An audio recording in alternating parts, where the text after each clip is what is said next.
Il y a quelques mois, mon ex m'a contacté.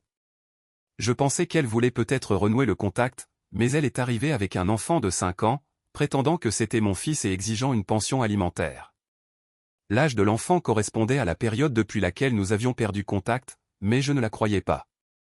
J'ai proposé de prendre mes responsabilités, de couvrir tous les frais et d'être un père actif dans la vie de l'enfant, mais seulement après un test ADN. Mon ex a fait semblant d'être offensée et voulait juste l'argent qu'elle estimait mériter. Elle a utilisé toutes sortes d'excuses et a même contacté ma famille pour leur dire que j'essayais d'échapper à mes responsabilités. Quand elle a été à court d'excuses, nous avons finalement fait le test ADN. Surprise, je ne suis pas le père. Elle était furieuse et a pleuré pour l'argent, disant que c'était injuste.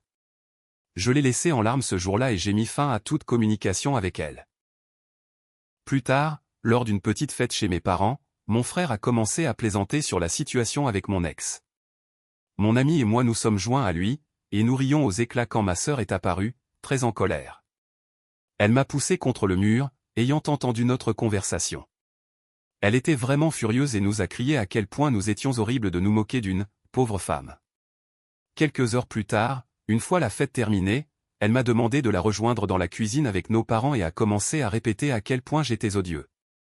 Ma sœur est une féministe très active et pense que j'ai opprimé mon ex en soumettant son fils à un test ADN. Elle pense même que j'ai falsifié les résultats, car les hommes peuvent faire tout ce qu'ils veulent.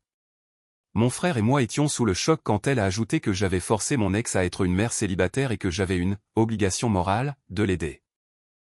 Mon père a seulement dit que nous avions peut-être été un peu cruels en faisant des blagues à son sujet, mais que je n'étais pas responsable de cet enfant. Mes parents et mon frère étaient de mon côté, mais ma sœur continuait de me traiter d'être horrible pour avoir ruiné la vie de mon ex et de son enfant. Ma sœur a décidé qu'elle ne me parlerait plus tant que je ne prendrais pas mes responsabilités.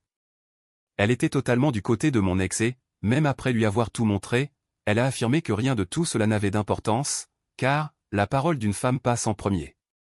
Elle a dit que même si je n'étais pas le père biologique, j'avais une responsabilité envers elle et que je devais être à ces hommes pour assumer.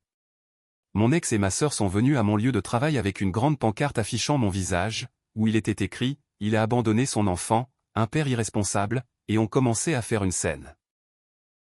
Elle voulait me faire honte et utiliser la pression sociale pour me forcer à donner de l'argent à mon ex. Mon patron m'a dit que ça n'avait pas intérêt à se reproduire, ou je serais viré. À bout, j'ai contacté mon avocat et nous avons rédigé une mise en demeure détaillée contre elle. Mon ex a paniqué quand elle l'a appris et m'a supplié d'abandonner les poursuites. Elle a proposé de retirer tout ce qu'elle avait dit, de ne plus jamais me déranger ou me contacter, et a essayé de me culpabiliser en disant que j'allais ruiner sa vie et celle de son fils. Mais honnêtement, je m'en fichais. Il y a longtemps que j'ai cessé d'être le bon gars. Elle s'est attaquée à moi, et maintenant, je me défends. Pour ma sœur, la poursuite n'a fait qu'empirer les choses au début.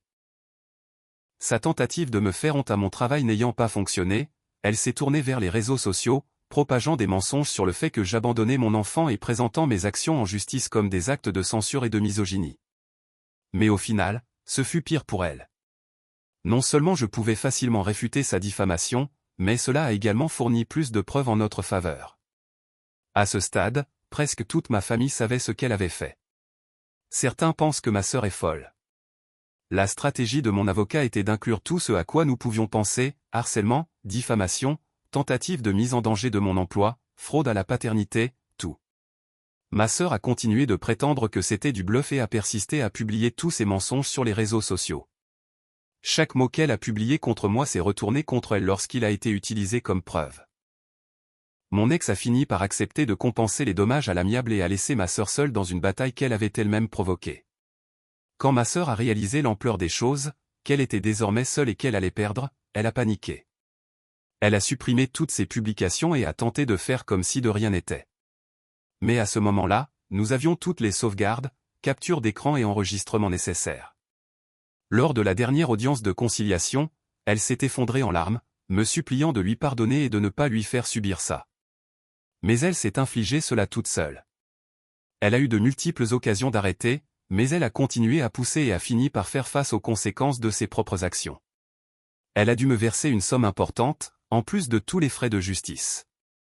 Ma mère l'a aidée à payer, mais elle a maintenant une dette considérable, car mon père a exigé qu'elle les rembourse au fil du temps.